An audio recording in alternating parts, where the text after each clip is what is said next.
Hello everyone. So the project we did for ANLP was generalized transformer based adapter to enhance reasoning for SLMs. So the idea behind this is that generally we use text as an input to prompt our LLMs, which helps us to get correct answers from the LLMs. However, if we use KGs as our input, there is a lot of loss of information when we try to serialize it. So the idea is to address this limitation and utilize KGs in a way that we can solve this problem. So the proposed framework in which what we are doing is that we are encoding our information from the KG in by an encoder and then passing it to the LLM instead of directly serializing it. So the idea is that it acts as a translator between the KG and the LLM and reduce information loss. The work that you're doing is inspired by a paper by Lightprof. So the dataset that we have used in this is mainly two things. One is the WebQSP dataset, which is a dataset of based on the Freebase, which is the database we are using as well, and it contains one hop and two hop with based data of different genres of the entire Wikipedia. So the idea revolves in three steps: retrieve, reason, and embeddings. So first, what we do is we have a WebQSP dataset. In our WebQSP dataset, we have inferal chain. An inferal chain is a chain that has relationships from the start node to the end node, which is from the query to its answer. So we extract the questions and inferal chains to create a dataset to build a model that helps us predict how many hops we need to make sure to get to our relevant answer. After getting the expected number of hops, we use a database, Freebase, to extract the subgraph, the relevant nodes, and the relevant reasoning information context to give it to the LLM. So let us look at the methodology in detail.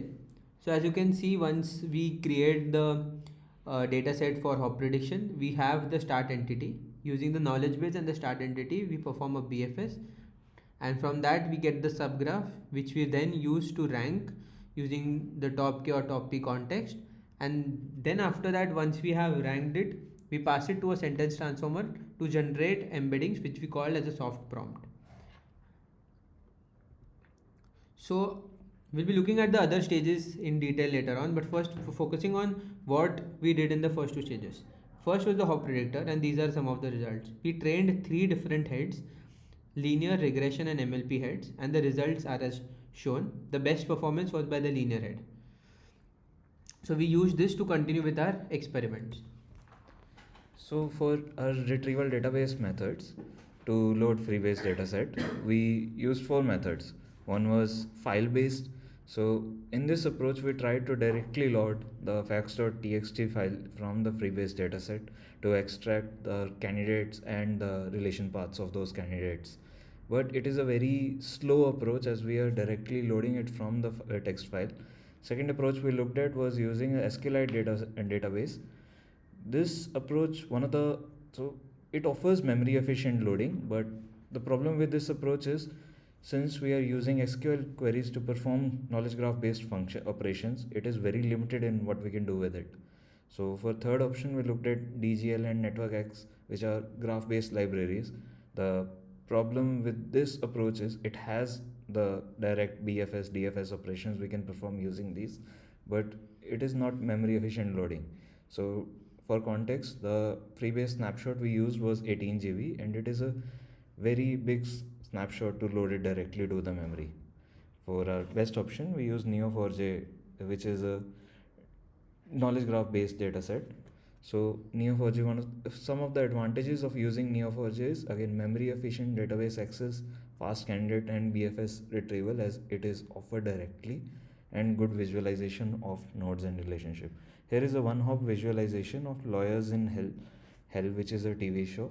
As you can see, it shows all the one hop related operations to this. This is a two hop visualization of the same node, and this is a big closed in snapshot of that. So for the retrieval workflow of our Neo4j, we used cipher queries.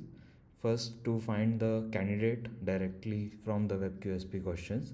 The second, for our hops, we have two separate query, one for one hop and one for two hops. And on the basis of how many hops we get from our hop predictor, we run each of those queries.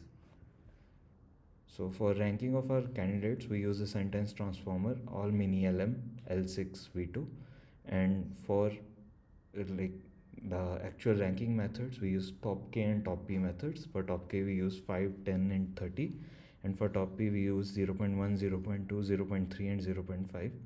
The best performing one was top P 0.5, but on an average, it had about 83 relation paths. And as for top 30, the performance difference between top 30 and top 10 was not that significant. So we went with top 10 as it made more computational sense. So continuing with the methodology, next once we have got a reasoning graph, our idea is to convert it into embeddings and train a knowledge adapter. So for this process, what we wanted to aim was not to have heavy training. So we did not train a sentence transformer nor trained our LLM. So we had frozen transformer and a frozen LLM. And in the middle of the two, a two-layer MLP which was our adapter, and which the idea was to use it as a translator between the transformer and the LLM. So once we pass the data through the transformer, we get an embedding. The embedding is passed to the sentence transformer to the LLM, and then it is concatenated with the hard prompt to get the results. We'll be looking at the details of the adapter in the coming slides.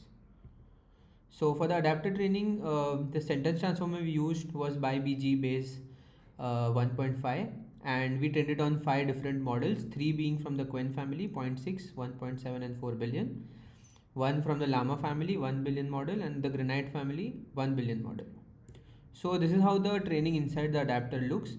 As you can see that you start with the frozen transformer, and the adapter is 2 linear layers and one activation function, which is GALU. We used GALU because the Quen and the Llama family used this as an internal activation function. And you can see how we are able to convert the dimensions of the transformer to the dimensions of the LLM.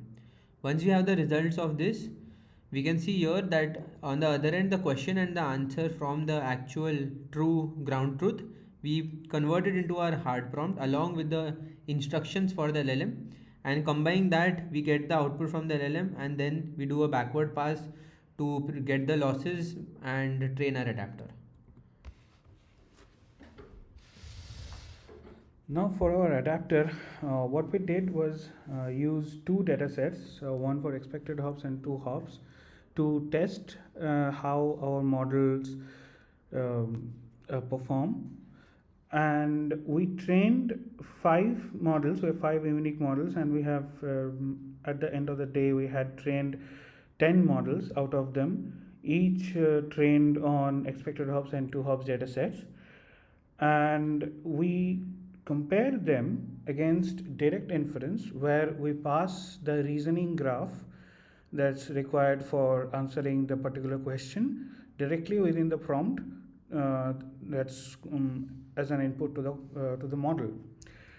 Now, as you can see from this that we have expected hops and two hops, and we'll later shed light on why we actually do that. So we do also notice that Granite 1B model performs the best amongst all our models, and we'll be showing some positive and negative samples.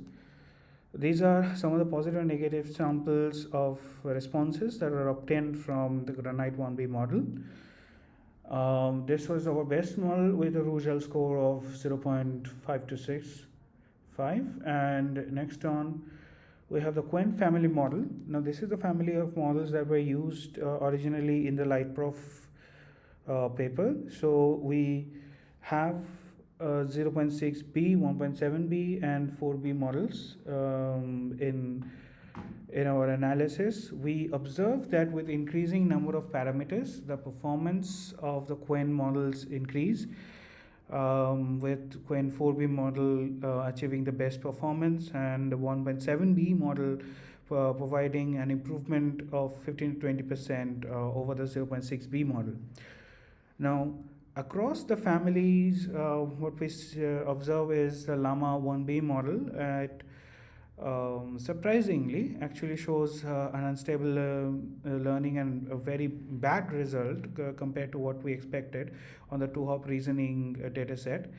And we suspect it's because of the reduced generalization that it has for multi-hop tasks.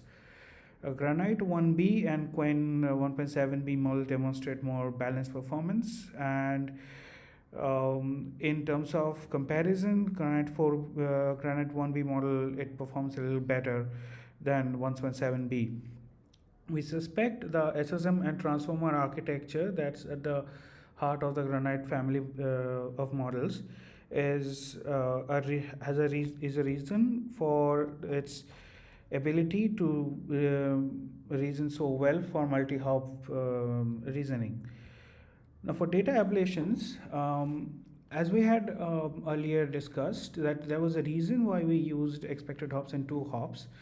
The reason for doing that was to understand whether a hop predictor model is required at all.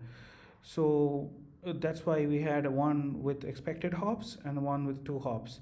What we see is the usual scores, they improve on two hop settings, and the Llama 1B model, scoring a lot worse on the two hop training. And we see that the performance difference between expected and two hops data sets when tested, it mostly depends on the size of the model, the parameter size of the model. The higher the parameter size, the better the performance. And the overall conclusion would be that the hop predictor model is unnecessary, and the system likely just assigns two hops to all queries. Also, our models did not perform better than direct inference with using knowledge adapters, but it did help us understand the process better. Thank you. Thank you.